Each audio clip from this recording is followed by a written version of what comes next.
Okay, greetings, sending all some warm, positive vibrations.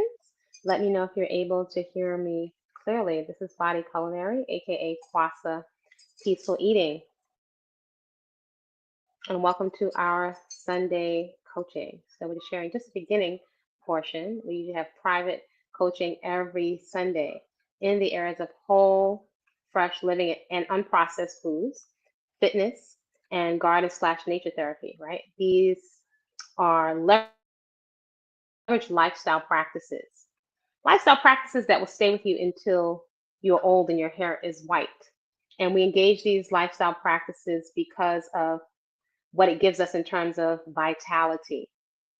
Our lifestyle practices are actually our biggest, most beneficial health insurance, right? Deposits into our health insurance. So this is our Sunday coaching session. I am Chef Coach Kwasa, professional chef and fitness trainer. Been in the industry for over 34, 35 years. So I've competed in fitness, been a trainer at Equinox, one of the top gyms in New York City, for just over 10 years. Greetings. Yes. So professional chef, personal trainer, and coach. And the areas that I like to focus on specifically is eating whole, fresh, unprocessed foods, lifestyle, fitness, the garden, and nature, because they are so therapeutic, and lifestyle changes. So let me see. Are you able to? Oh, okay, greetings. So just doing a little intro to our coaching, just the beginning session with saying hello to the folks out there in Body Culinary Land. Let me know if you can hear me.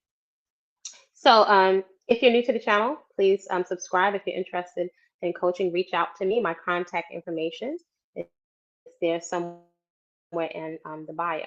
So today, what we're going to be doing, and this year we're using our journal a lot more. So I invite you to swap off journaling, and I invite you to consider self-reflection. It's a big part of the coaching dynamic, is self-reflection, so that you're not merely just sitting and listening to me passively, right?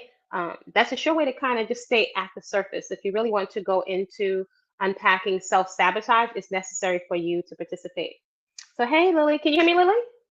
Just give me a shout out. Let me know if you can hear me. I think earlier when we were Yes. on YouTube. Okay, fantastic. Yay. So earlier when I was on YouTube, sometimes for some reason, I don't know if it's Central America or whatever, I usually have issues with the sound. I can hear you really clear today. So grab your journals because we're going to be doing some self-reflection work rather than just sitting back passively and listening, and it's a feel-good talk. Being self-reflective, which can be very confronting, right? Which really puts us in a space of possibility and possibility around actions, around responsibility and accountability. Those are necessary mindset shifts when it comes to change.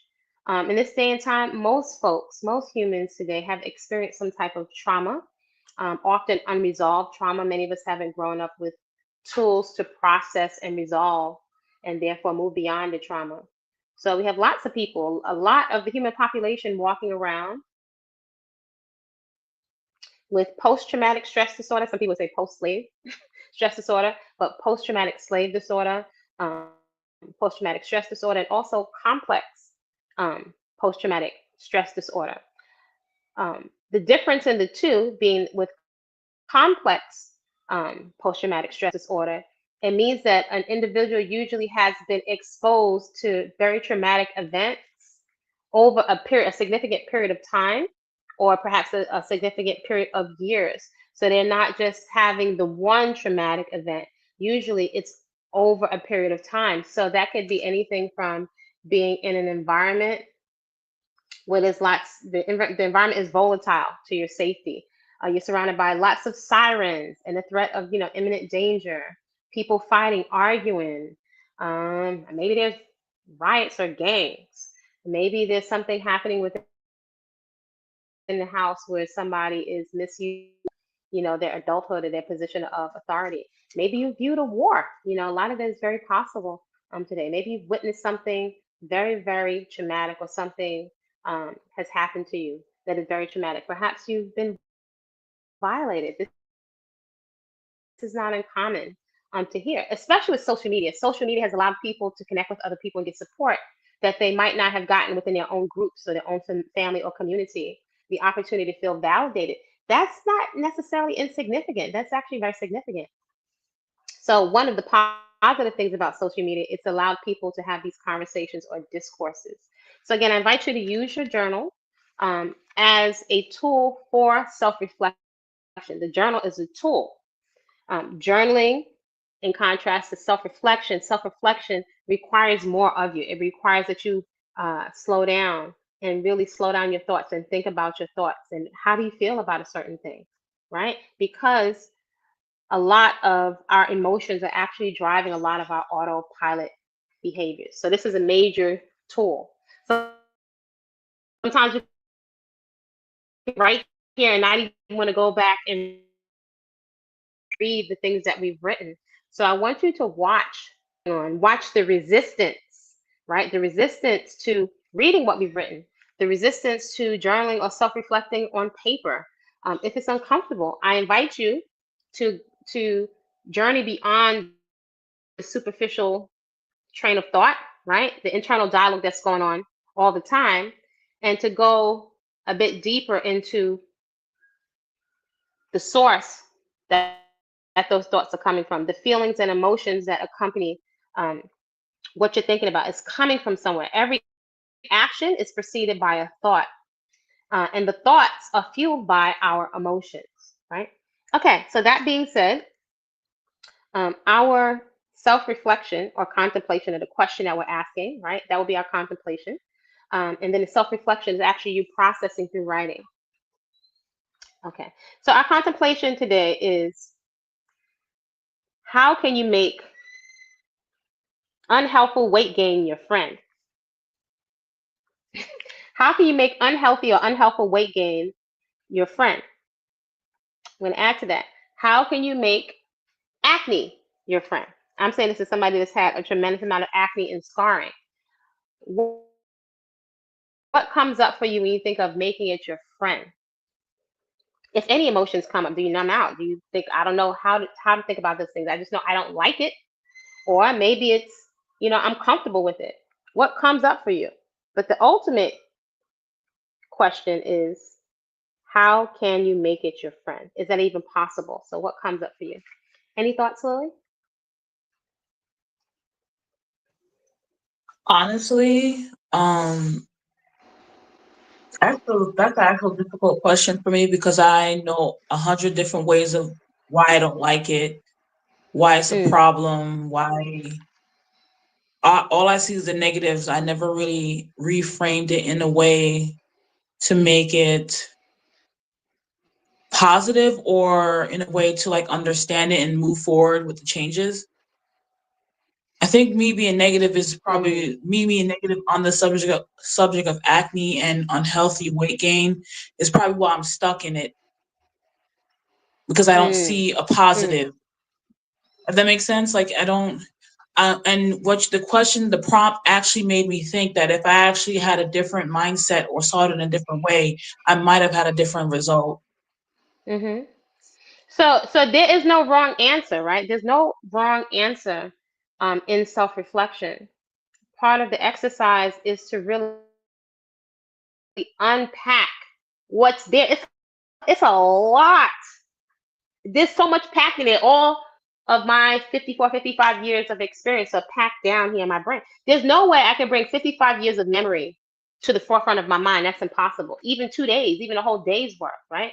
So the brain has a way of storing all this information, right, for future decisions in order to keep us safe, right, and also feeling good. So this computer has a way that this brain computer, this organ, has a way of operating. So we're investigating to observe the patterns and also to make some distinctions. Also, to look at it, you can stand on the north corner, the south, the east, the west. You can stand on all the different corners to have a new perspective, right? It's rather than beating ourselves up, to accept that it's challenging to to see from different perspectives quite often, or different perspective other than the one that we carry, because we're already in it. So my vantage point is kind of limited unless I've taken in new, credible, relevant information. So it kind of doesn't make sense to beat up on ourselves. It's almost like an automatic pilot. I think again that speaks to our conditioning, right? It's like, should we feel good about being unhealthily overweight, or having that no one does something without a reason? We're not doing anything without a reason. And the thing that's tricky is, well, what kind of reason? What presently in front of me? Why would I want to have acne that is unsightly on my face? Why would I want to be unhealthy? My skin is telling me something about the health or lack thereof of my internal organs. It's an expression, it's a communication, right? My skin, my weight, everything is a communication. So just a quick distinction. Do you see how when we frame it as objectively as my skin is telling me something about what's going on inside of my body, objective, it kind of takes some pressure off of us beating up on ourselves, right? It can move us more along the scale of this is the way it is and how I feel about it. This is how I feel about my quote unquote reality of what's showing up. In contrast to reframing it, and now there's more possibilities. I wonder why, right? And looking at it from different possibilities. So nobody wants to be unhealthily overweight. Nobody wants a face full of acne. But there's a process for us to even ingest anything that would cause us to throw off the balance of our bodies, right? I invite you to consider it's not fully conscious. All of those memories that we have packed down me for almost more than half a century. Oh my gosh, that's a lot. Even 30 years, even 10 years, that's a lot, right? There's a lot of emotions in there. We can't remember them all. But the body keeps score. If you've ever heard that, the body keeps score of everything traumatic that you've gone through. It makes sense because if you don't keep score, you may put your hand back in the fire, or you may enter back into some unsafe territory, or you might not be able to remember the person's facial expressions that became a threat to you. So you know what to watch out for the next time, or anything that even seems to resemble that. It makes sense why the body has to record in order for you to get out of harm's way, for you to kick in and run and sprint at a moment's notice. The body has to record memory, right? And access the brain computer very, very quickly without any thought in order for you to get out of harm's way. So it's easy for us to graduate with several degrees out of schools, but not really understand how our mind works and how we are triggered into taking actions that don't necessarily work in our best interest. That doesn't mean they can't be pleasurable, right? But not necessarily long-term thinking. Usually it's short-term thinking, right?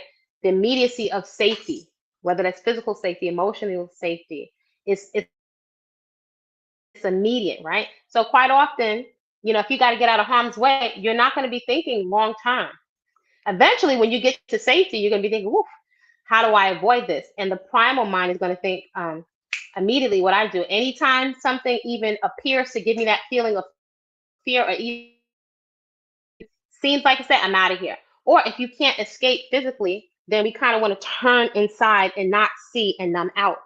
Enter the food, enter chemicals to take our awareness away from what is happening currently in the present, so we can kind of turn in, even if that's the fantasy, because the fantasy is pleasurable. Even that is into like sensory sensations of pleasure to take us away from the pain, right, or the discomfort, or the scary memories. Is this making sense? Make any sense, Lily? Uh-oh. Are you Yes, it does. yeah, I couldn't hear you. Say that again. Yeah, so you see it's Um, I think it can be pretty go ahead. no, I was agreeing with you. Yeah, so it can be very helpful to unpack, uh, to unpack what is driving our actions, because all day we are being triggered and messaged. We're getting messages that start different emotions. The emotions um, are processed through the brain into thoughts, and the thoughts precede actions. So you might not be physically hungry, but the messages you're taking can signal hunger. It's going right back. Your brain's going to your brain computer. You recognize certain things. You might recognize happiness, sadness, excitement. There are different ways that these messages are crafted to invoke emotions, and we're a species that we copy and we mimic. So messaging it's a art, actually. It's an art and it's a science, right? And so not understanding that, if you don't acknowledge, and if you don't understand the nature of a problem fully, then it is highly unlikely you'll be able to come up with an effective, efficient, sustainable solution to the problem. So right now, we're applying this principle to ourselves to really understand, get to the root of what is driving our self-sabotaging behavior when it comes to eating too much food, avoiding exercise, avoiding things that are very, very healthy that we know will have positive results. But it is absolutely amazing that as a species that we self-sabotage. We self-sabotage our physical bodies when it comes to what we eat and to what we expose our reproductive organs to, how we treat the planet. It's actually it's kind of nuts, really, or it doesn't seem to make sense on the surface. On the surface, it doesn't seem to make sense. But when we dig a little deeper, when we explore deeper, and we understand our psyche, our human psyche, and we understand trauma, then it starts to make sense. And once you can connect the dots, then you stimulate your brain computer to come up with new possibilities, new solutions. But if it's not on your awareness, it's I'm like, there's no problem. There's no problem. So our question was, how can we make weight gain, unhelpful weight gain? How can you make it your friend? How can you make acne your friend? I've experienced both. So, Lily, you were saying that you can think of what initially came up. You can think of 100 ways why it's not your friend, right? Negative things about it. Can you name some of those? The reasons you said why not? Why it's no way it's my friend. There's nothing positive about it. For acne or the weight gain or both? Oh, it could be both. Um, Acne because I'm sorry for acne first. It's this That's fine. disfiguring. It's painful. Um, it's a hassle. It messes with your self esteem sometimes. Because you have to go out. No matter how much makeup you put on, you everyone can tell you have acne. Um, Mm, what else? Like going back to it hurting. Sometimes it ruptures. The pain. The care. Another thing is trying to figure out where it's coming from, like going to the dermatologist and the doctors and taking all these medications and um what else? Um for the weight gain, you can't fit your clothes. It messes with your self-esteem because you have an image of yourself, but the weight kind of distorts that. Um mm, it messes, yeah, going back to self-esteem, like um the weight can also affect other parts of your body, your organs, your mental mm, health, your so it's just a lot. Both are very uncomfortable. Like having acne and being overweight is really uncomfortable. So, and especially and on top of that, if you have a stressful lifestyle or if life ain't going your way, having acne and excessive weight just adds to the fire and just messes, just it can actually add to the stress and the overwhelm. mm. Wow, you said a lot there.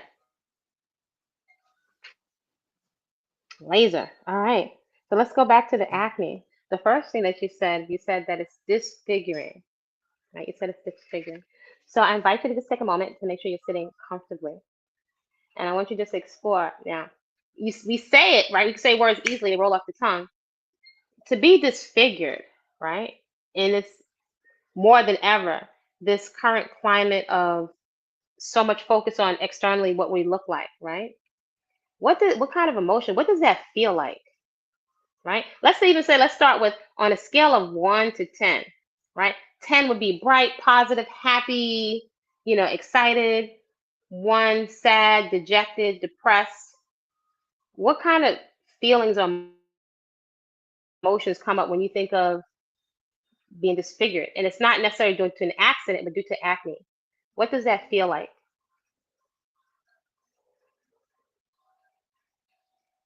To be disfigured, the thoughts that come up to my head is being socially isolated because you don't have the same type of skin as everybody else. You feel out of place. Mm, You feel like you're not part of society. Um, you feel weird.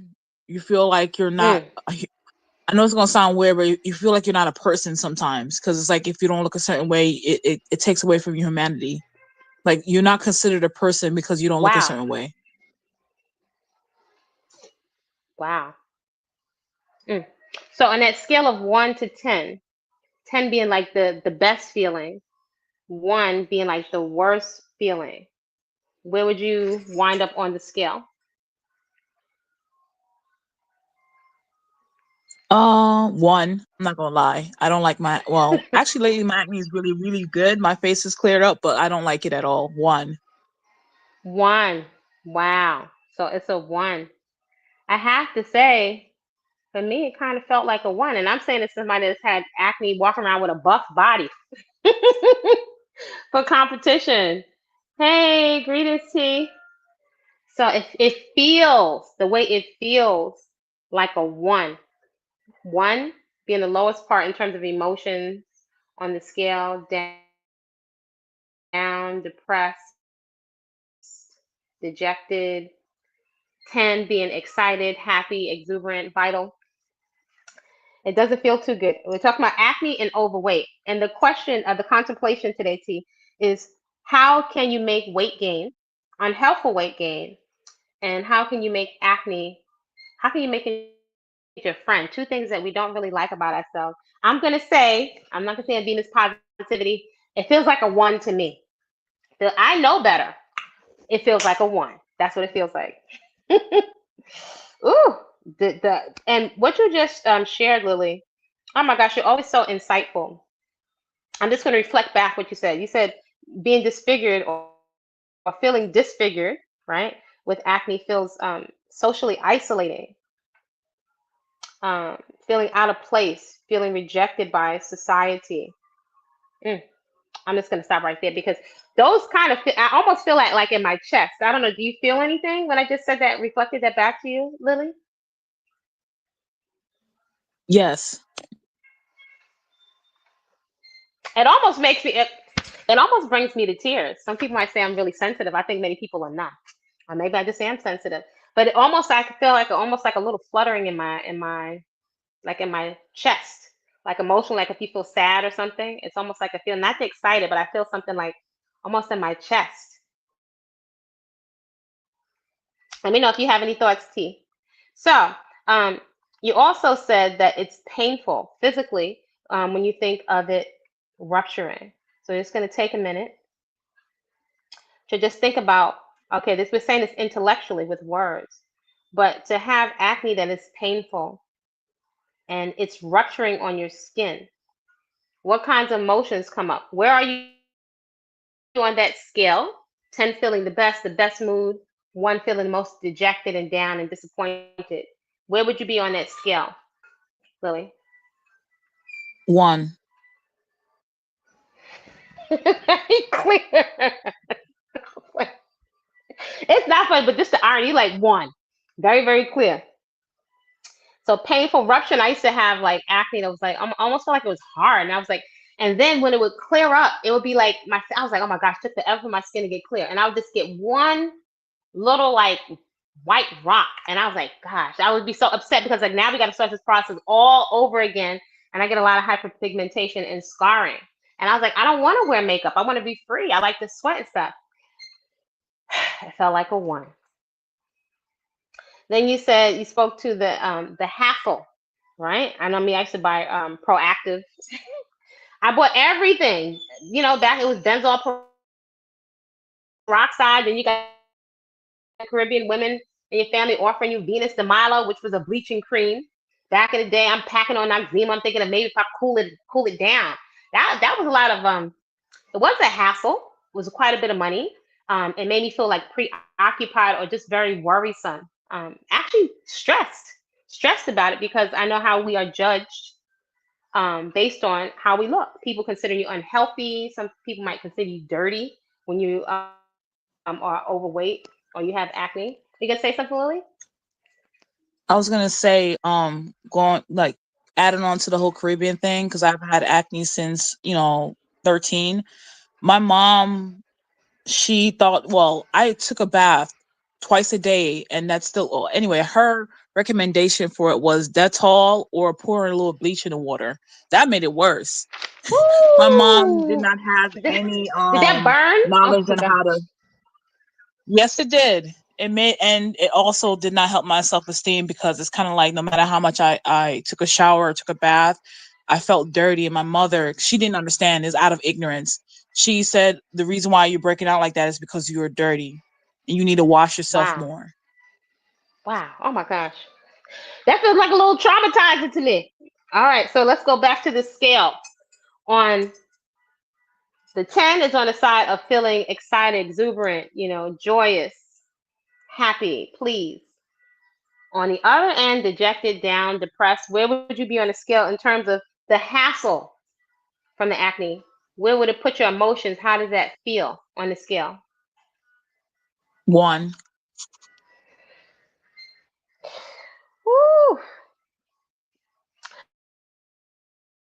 All right. Then you said it messes with your self-esteem. Acne messes with you. No wonder this is such a big business. Let me see what T is saying. T said, I grew up with discoloration on my face. It truly made me self-conscious and wondering what others are saying about my condition. Wow. I lacked a lot of confidence. My mom took me to the doctor and I received medication, which cleared it up, but it led to reliance on that medication. Wow. Whew. The pit. Okay, so you said it messes with, thank you, T. It messes with your self-esteem. So esteem is a term that's thrown around a lot, in terms of healthy esteem.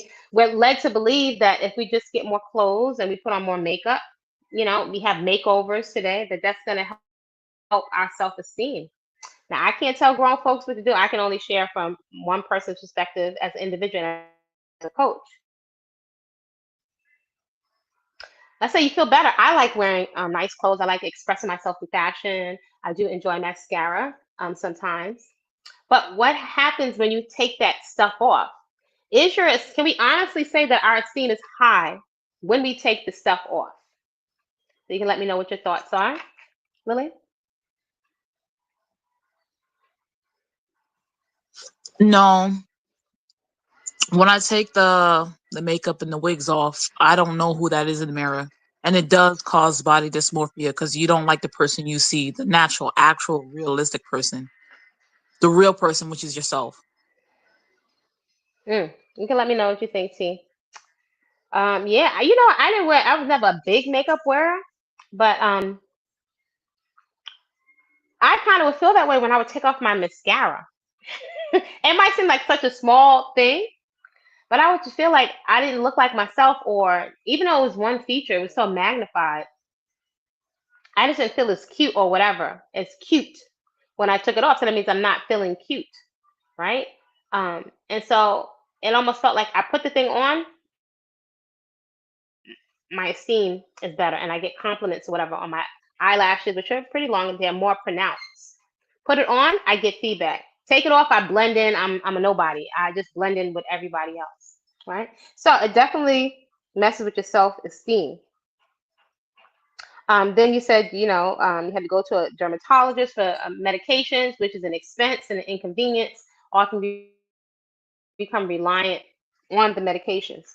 All right, before we get out of this one, on the negative side, going to the doctor for medications for the acne, what kind of feelings are associated with that? How does that feel inside? What's that feeling like?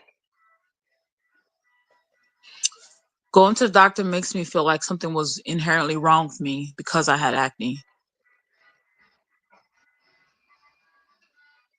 Yeah, that's definitely right. Something's wrong, right? That's why we're going to the doctor. Any thoughts, T? Let me know. I don't know if you're traveling. All right, so that all has a certain kind of feeling to it. It feels kind of down. I almost feel in my chest. Let's hop on over to the other side of the spectrum in terms of having acne or not having acne. What kinds of, when you cleared it up, what kinds of emotions, what kinds of feelings, what kinds of thoughts come up as those things have cleared up, as they start to clear up, right? Something that you had said is that your weight distorts your self-image, right? So starting to achieve or accomplish a healthy natural weight that for you, size appropriate, height appropriate, makes you feel more comfortable in your skin, and your self-talk starts to change. And if you tap into your internal dialogue, you have internal dialogue of admiration for what it is that you see in the mirror. How does that feel, right? Going from your weight distorting your self-image, and then when you, let's say for example, when people usually lose or release, as I like to say, the first 5 to 7 pounds, what's the difference? What can you discern in terms of feelings? What can you discern? What's the difference? What's the distinction in the different types of feelings that come up? Any Um, thoughts? Thank you. Any just to real? let you, just to give you a heads up, you do. When I started the whole thing, the weight loss all over again, I was at 240, so I'm almost 20 pounds down, and there's a massive difference. Oh my god, I feel lighter. My Wait a minute. knees Wait a feel minute. Hold on. better. 20 pounds? 20 pounds? Yeah. When I was going through Oh I fell wow. off. The highest that I gained was like 240. So from that, and that was Oh wow. around like what, October? Was that October or November or September? I Around think it was September, October. October. That's when I really, yeah, yeah. That's when I really dialed in, and as we progressed, it feels so much better. Not even looks aside, it just feels. I can move. I can move around in my human suit comfortably. Um, my knees feel better. I just feel better in general. I don't feel like I'm carrying another person. I'm not explaining it.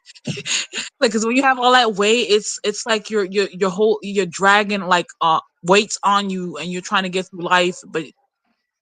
But when you release it, it feels so much better. I just feel better. I feel like it helps me, helps my self esteem a lot. Not just because it looks good, but just because I just feel good in general. I just feel good that I'm able to move around. I'm able to like be more active. I'm able to feel a whole lot more comfortable in my clothes. Um, I don't know, for me Mm, particularly, I sweat less since I lost weight. I sweat less. mm, mm-hmm. My clothes don't cling as often. I don't have to go through the hassle of getting XLs, and I can comfortably shop for like regular size clothes. Well, that's subjective because that's everybody's different. But like, um, Mm-hmm. do like the fact that I do look slimmer. That's the secondary benefit. Um, just the other things, like my organs feel better. My skin feel better. I feel like my ability to think, my Mm-hmm. self-esteem is a whole lot better, just by just releasing it and not holding on to it as much. Wow. And this is still kind of like, I don't want to say it's the beginning, but it's another chapter. It's the beginning of another chapter or another level. Like you're not in kindergarten. You're not in kindergarten. I didn't realize it was that much. Wow. That's like kudos to you. That's fantastic. That's really fantastic. And I think what's really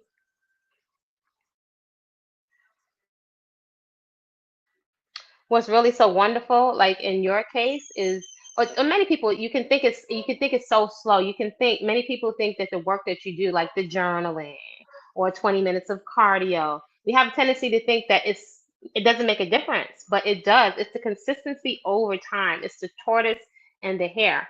I've watched. You can go online and you can look at a tortoise and a hare running a real race, and of course the rabbit is way out in front.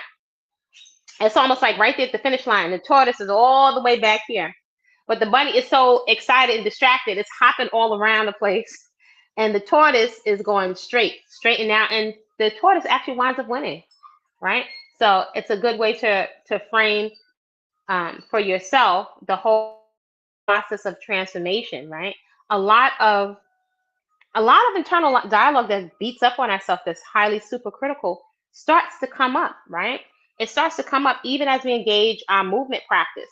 It's the internal dialogue that wants to stay the same, that's comfortable, that has a reason to stay the same. It's going to challenge and offer resistance from us actually releasing. Some people say lose weight, but I would say actually releasing the weight. So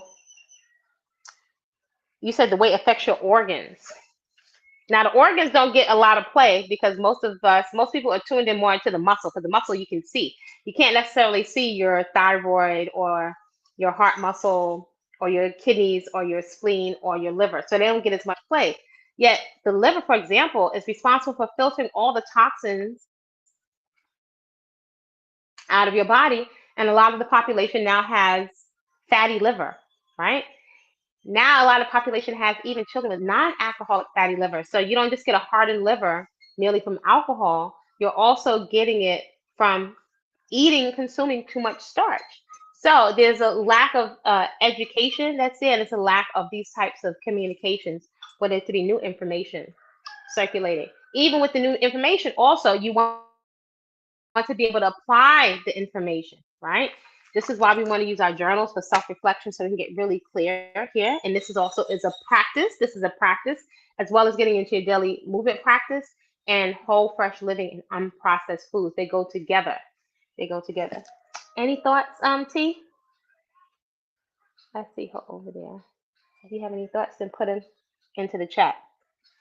So again, the question was, our contemplation today is, how do you make acne or weight gain your friend, right? So how do you make acne or weight gain your friend? So you just take a moment to write what comes up for you in your journal.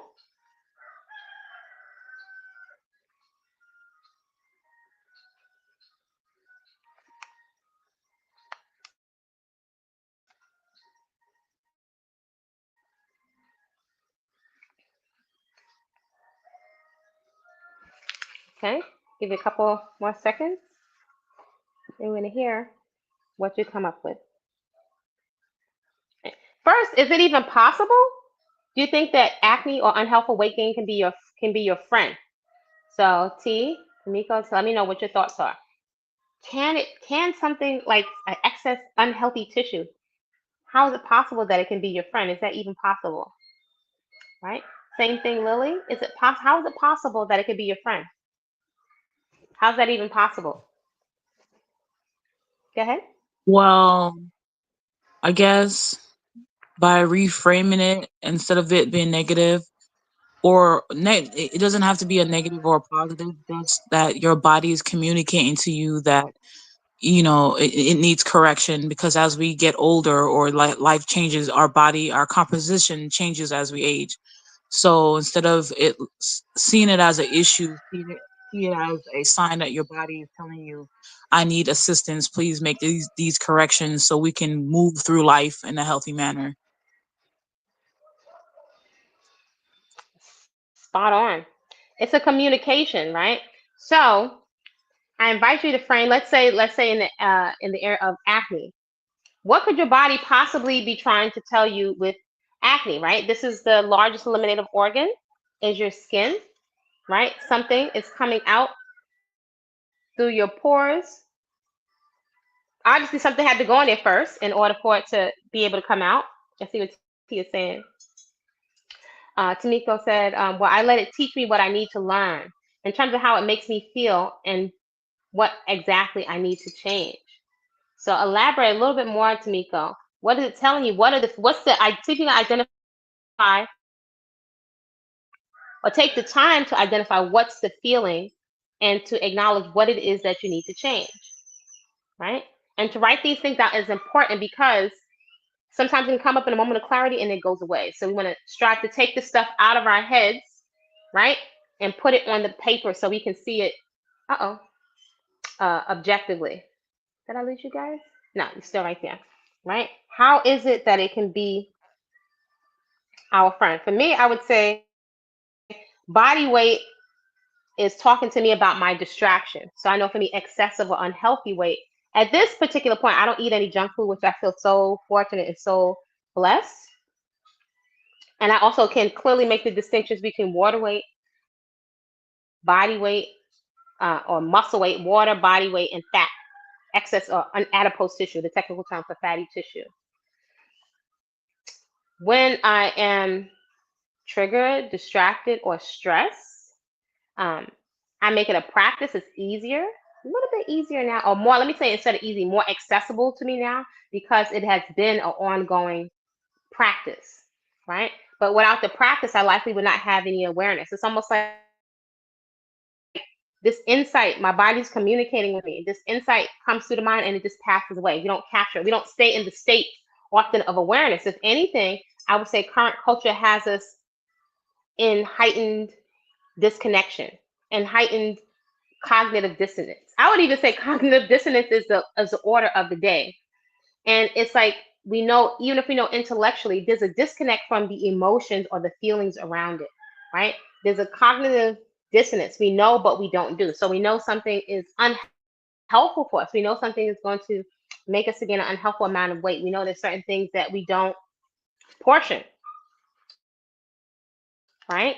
And so that having that information intellectually has not demonstrated that it's been enough for us to stop and to notice or to educate ourselves on how much food is appropriate, or to dial into what is our mood when we are eating, right? What's the state of mind that we're in when we're eating? Are we upset? Are we anxious? Are we happy? Where is our mind when we are consuming? Are we even present? Are we watching TV and the TV or the computer is scripting out all of these stories for us? So we're engaged, and it's a pleasant sensation, right? We're getting some dopamine from that, as well as eating the food for eating the food at the same time. And quite often, we're not even present. Any thoughts, Tamiko? Any thoughts, Lily? Right. So I would say for me, my answer was my body weight. If it's excessive or if it's bloated, it's telling me about my level of distraction, which means it's telling me about my not being present. So I know there are different tools that I use to stay present. And again, these are lifestyle practices, right? And again, let's just go back for a minute. The more you tap into your divine onboard intelligence, I'm not saying it in a religious sense, just in a practical sense, divine, we all have it, right? We all come from a source somewhere before we have energy and electricity that animates this body. And we're all going to go somewhere when we take off this human suit. So becoming very cognizant and aware of the disconnect between knowing and not doing. It's actually embarrassing. It can be embarrassing. It can be very confronting. It can be very uncomfortable. It can be disturbing. It can be like a downer. You can get depressed behind it, right? If we are not in the framework of accepting responsibility and accountability. If we add into that accountability and responsibility, now we've added in, rather than being dejected, this is just the way it is. Now you have possibilities, right? You have possibilities for how to manage what is coming up on that scale. But first, you want to be able to acknowledge what's going on with us, right? How is the acne making us feel? You gonna say something, Lily? Yes, it's about like what you just said about like what your let me just go. I'm just gonna say what I was thinking. I was thinking about like, and I was thinking about this yesterday and the day before that. For me, it's not just emotional eating. It's also just not Mm, having the mental capacity sometimes to support myself, and or having both happen at the same time, where or three, like I either be overwhelmed because of stress or the overstimulation of work and society, or it will be emotionally eating because I lack fulfillment and enjoyment, or it could be like the term executive dysfunction, where I just don't have the mental or physical capacity at that moment to fulfill my needs of just simply cooking. And it could be all three of those at the same time, or one or the other, or two. And it's a challenge for me because even though I do take steps to try to prep for it, sometimes I don't have the opportunity to have my food ready for me when I don't have the capacity to Mm, cook for myself. Or sometimes or I don't have the capacity at the time to think in how to support my it's just a lot. So I and just because there's so many variables, it's a little more complicated and more difficult for me in my situation. So because of that, it causes anxiety and depression because I feel helpless, because there are times where I mm, can't predict when I'll have enough energy to support myself, or I have the mental capacity that day to support myself. So it's kind of like every day is a new day where I have to literally change it up on the fly and figure out how to support myself. And it's difficult. So mm, and mm. now I was thinking about it. Now I'm thinking about it. It makes sense why I kept falling off and I had all these issues, because it's not just a weight. Well, for me in particular, weight gain was not just. It's just not one thing. It's not just letting go of the weight and just exercising and eating. There was more. There's a lot more under the surface. The more I go, the more layers I go, the more I realize why I will have it. I think this is the reason why I kept relapsing, because I never got to the, Mm-hmm. the issue. And I'm so thankful that I kept, Bingo. going, because the more I'm doing this, the more I find out, okay, there's more to it. And I think the reason anyway, I'm rambling, but I I think can this tell you're prompt, super and clear. I You think are super clear. Let me tell you something. Your insight is extremely, I find it extremely, it's so valuable, right? Because it takes a lot of courage and vulnerability to share that. But also, even though I'm aware of this, even you sharing it, it's like it's also reflective because we're all human. I may not eat junk food and stuff anymore, but it's a state of mind. When you speak to anxiety, overwhelm, hopelessness. Do you realize how much of the internet and the music is actually reinforcing that hopelessness? Even I call it backdoor, it comes through the back door. Even feeling like, because most of us, I'm sure everybody right now on this live has more clothes than we could ever wear, right? But the drive, the need to feel like I gotta buy more, where's it coming from? So on the surface, the images that are marketed to you are happy, smiling people and looking sexy and confident. But if we slow down, it's the images marketed to you. You will have that when you get this. Or when you get the external validation that somebody tells you're pretty, that's when you will have. That's when you will have peace. That's when you. It's almost like you're nothing, or the hopelessness will only end when you get this product, right? Let me see, Tamika, what she's saying. T is saying, well, in terms of the weight gain, it started affecting my knees and my breathing. I even noticed things I was eating caused my body to become more inflamed, which caused me a lot of pain, right? Inflammation is usually the root of a lot of pain. Yes, the comfort food would be tasty and it feels good, right? Because it's feeling good, usually right here in the mouth. But the consequences of eating the food left me feeling awful physically, and it caused cancer in one of my breasts, and that was the last straw for me. Thank you so much for sharing that, T. So do you see that just the exercise of going through this, it's like it's so much stuff packed, 30, 40, 50 years of stuff. It's no way you can pull this up. We would be too overwhelmed to pull this stuff to the forefront of our minds at one time. Yet the body keeps score. All the emotions that we are experiencing as we're eating these things, you have cellular memory. It's there inside of your body. And they're also the chemical hit, the dopamine, it kind of feels good. There's pleasure. There are pleasure receptors in the body, so you feel the pleasure. That's at the forefront. How interesting is it, the feeling of being overstuffed, uh, of having eaten too much, or not feeling in integrity with ourselves? How come that doesn't stay just as present as the pleasure. We forget, right? You're in pain and they're wheeling us into the operating room and you're making all kind of deals with God or however you perceive the source or whatever. But when you come out after the surgery, as soon as that pain wears off and as soon as you're back to normal, we're right back to the same thing. Isn't that fascinating? That's why I study drug addicts.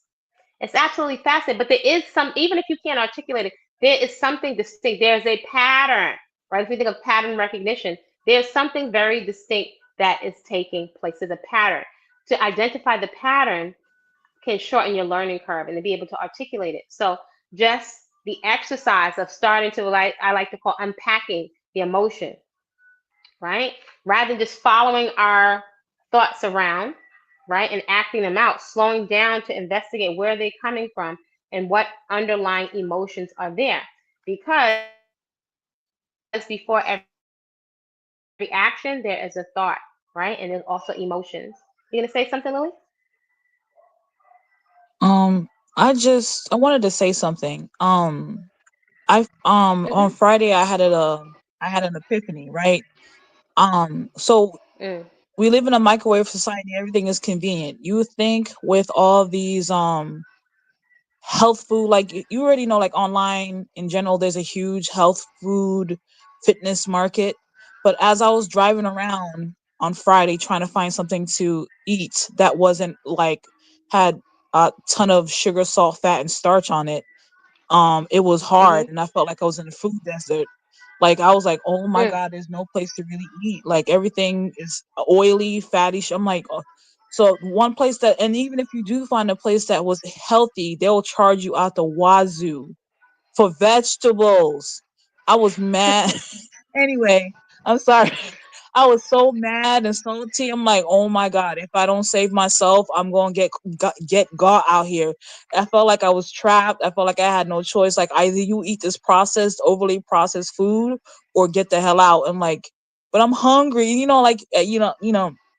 Going back to what I said to you before, like, Mm-hmm. Mm-hmm. I didn't have, That's a I defining moment. needed You know, something. that's a defining moment.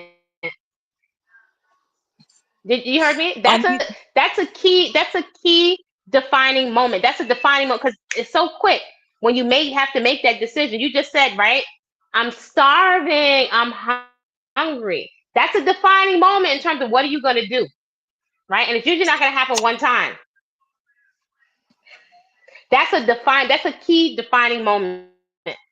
Go ahead. um I was frustrated, and at the time I was mentally and physically tired, and I wanted to eat so bad, and I refused to, go back to eat certain foods because I know, like, too much starch is not good for me, right? So, I just pony up the money, and then now I'm planning on figuring out how never to give them people my money again. I'm like, that's a lot. I work hard for my little bit of money. Don't I'm not giving it up for a little bit of. And the food that I got, I'm like, oh, this, from Golden Crust. I'm like, I could have sauteed this up at the house. I could have baked this in the oven. I'm like, And and they I bet you charging yours me tastes 20 better. I bet yours tastes better. I would think, yeah, and it was a little oily too, even though it was considered health food. I'm like, why is these this sauteed collard greens with bell peppers, onions so damn oily? I'm like, god damn. I'm not trying to be funny. I'm not trying to judge. I'm like, when you really start taking stuff out your food and then you start eating back like food outside of your house, is like you start noticing a lot of different things. And the people at the restaurant were looking at me funny, like, why are you here eating only vegetables? Because like rice and beans is part of like Afro Caribbean community. That's a staple. Like if you don't eat it, they look at you strange. They're like, oh, I was telling the lady, I was arguing with her, just give me the collard greens. Give me I was like, no, it comes with rice and cabbage. It was anyway. Um, it was. I'm happy though because after I had the salmon and the cabbage, it didn't. I didn't have that spike of sugar. You know how you get a rush of sugar or you feel bad afterwards. I got the nourishment I needed, and then I carried on my day, and I was happy about that. I wasn't happy about the price, but I was happy that I still supported myself in that moment when I didn't have the capacity to do so. And you know what, as we're talking about this, I realize that a lot of the stuff that I go through, I think a lot of people do too. In my mind, I think I'm the only one that has a hard time, taking care of myself. But I think I'm not the only one that comes home from work that's too tired to eat healthy. I'm not the only one that gets overwhelmed easily in society. A lot of people experience the things that I go through. They just not mask, but like they don't show it like I do, if that makes sense. Because I'm sensitive, and I'll show you. Mm-hmm. I can't mask it. I'm going to show you that I'm exhausted. And there's some people that want to, people keep face. They're not going to show it as much, or everybody has their way of dealing with it, if that makes sense. Mm-hmm. And it takes That a makes lot to perfect actually sense. And think about it. and also if you consider, depending on the type of occupation you have or how many people you're in front of, somebody may have more spanks and more stuff to squeeze it in and make it up because they're out in front of people. So we're presenting, right? This is the time and age of presentation. So much presentation that many of us may not. I worked at. I remember in a career when I used to work for the airlines, that was a requirement that we had makeup on. You had to have makeup on. If I was going a long international flight, I was applying makeup several times a day. So I don't necessarily. I like the style of some of it. First, number one, I don't want to put pounds and pounds of toxins on my body. And then number two, it felt so uncomfortable and artificial to be in this dry environment in aircraft and just like putting coats and coats of paint. So it doesn't really have appeal to me. Yet today more than ever, it's like even if it's faux, even if it's today we could say if it's fake, appearance is everything. We are visual creatures. We are very vain species, but it's gotten to a whole nother level. I would have never thought we would get to a space. First of all, we would see Afro women of Afro, heritage, putting bathroom caulk and other substances in our derrieres. That's never been our. We got our issue, but that has never been one of them. And then to see currently trending, social media has really expanded this. To see so many women in their 20s doing Botox and lips injection. Again, that was never Afro women, our issue. So to see us doing so many augmentations and not thinking of the long-term effects, a lot of due to social media and celebrity worship. So without making those things bad or wrong, if we swap bad or wrong for responsible, right? If the entertainer that you are following removes those things, they might have the money and the resource to live with that. The average person does not. The average person does not, especially in your 20s. And then the things that young women have to do to earn these things, oftentimes going into debt. And then also, I would say from a health and fitness perspective, if you consider just very practically, your glutes, your buttocks or your glutes have three heads. I call like three heads like a diamond. Glute maximus, which is what most of us are concerned about, right? What they call an apple bottom. Your maximus, your medius, right on the side. You putting substances into your buttocks is not strengthening them, right? If anything, you're putting a weight like a gel balloon, right? That has all types of chemicals in it. And by the way, these gels and substances, they eventually migrate. They migrate or shift into the tissue. So a lot of times it's in the face, it can cause the face eventually to sag, right? Because the substance that we're organic beings, it's not just sitting there. It starts to migrate and starts to spread. A lot of times, that's why it starts to droop or it starts to drag, right? And we're putting chemicals that we don't know enough about into these areas of our body. Now, if I put the substances inside the glutes, the substance, the silicone or whatever the substance is, the chemical, it doesn't have nerve endings in it.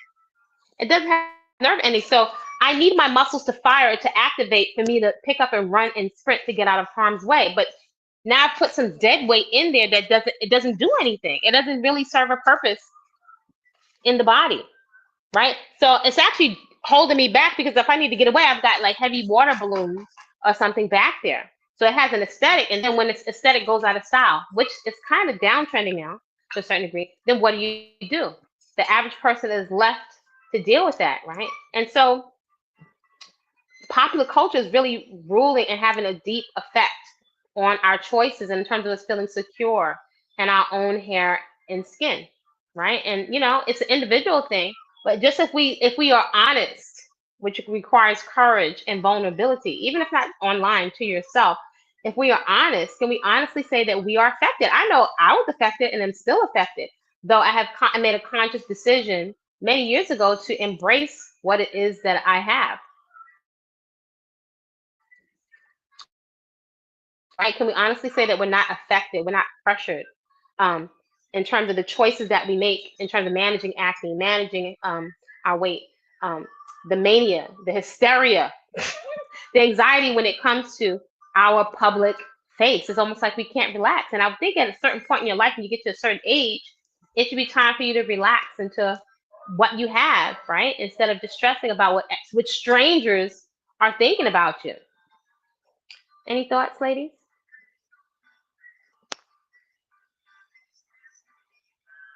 Any thoughts, Lily? I agree with you. The longer that I don't wear hair and makeup, the better I feel. Mhm. Mhm. It's nothing wrong with those things, but I just feel like for me in particular, being able to like appreciate my face, and the changes that's coming with it as I'm getting older. I'm like I have more gray hairs now, which I'm like wow. And I was a Mhm. little afraid at first, but now I'm like okay, it is what it is. Um, just to accept who you are as a person, that's a blessing. And to get come from all of the subliminal messaging and the expectation of society just to come back to yourself is great. To love yourself is great. Mhm. And it's like so Yeah. much that's another way Yeah. of like releasing weight too, because expectation is another unrealistic Bingo. expectation is another form of weight. um Bingo. Bingo. Your thoughts of your actions are preceded by thoughts, and the thoughts have emotions connected to them. That's why a big part of our coaching is not only the fitness and not only the food, but it's unpacking, going to the root of what is the whole dynamic, what's going on in there, what is going on in there. So I'm going to end the live. The folks that are in coaching, we're going to stay on. Hope you all enjoy the rest of your day. Reach out to me for coaching, but we're going to continue our coaching, and we'll see you soon. But I'm going to end the live and we shall continue.